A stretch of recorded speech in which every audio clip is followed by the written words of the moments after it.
Donc là, ici, on a le bois de l'hosto.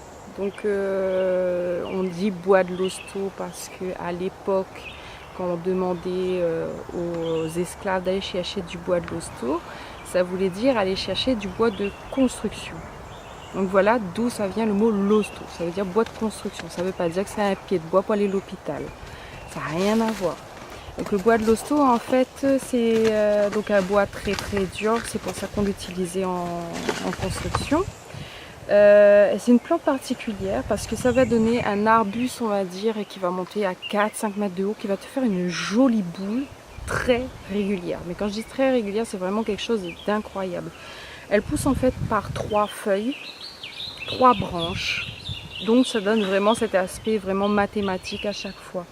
Comment on reconnaît un bois de l'hosto? C'est assez facile, une fois qu'on a su comment le faire. C'est-à-dire que si on regarde la feuille, on va voir dessus qu'il y a des petits ronds là. Donc ça s'appelle des domaties. Elles poussent par 3 à chaque fois en opposé avec des petits stipules. Les stipules, en fait, c'est des petits morceaux de feuilles en plus là qui poussent à l'intérieur sur les côtés là, ce qu'on voit là. Donc il y en a 3 à chaque fois. Donc ça, c'est vraiment particulier au bois de l'hosto. Après, il y a quelque chose de vraiment sympa avec le bois de l'hosto, c'est que là, tout ce qu'on voit ici, ils sont tous nés de la même maman. Mais chacun a sa particularité. C'est-à-dire qu'il y en aura qui vont avoir les feuilles très vertes et il y en a qui ont les feuilles noires. C'est ce qui fait qu'en fait, souvent, on se trompe en fait quand on trouve ça en forêt. Ensuite, elles donnent des fleurs blanches assez petites, mais ce qui sont sympas aussi à voir. Et on va avoir ensuite des bouquets de petits grains qui vont devenir noirs en fait.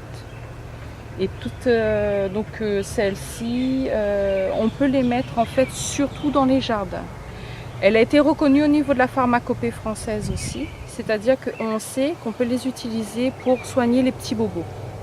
Et ça, c'est par contact. On prend une petite feuille, on s'est fait des gratignures ou quelque chose comme ça, vous pouvez mettre dessus, il n'y a pas de souci. Et il y a d'autres personnes qui les utilisent autrement, mais là, c'est le rôle des tisaneurs qui vont vous dire à quoi ça sert exactement. Donc voilà.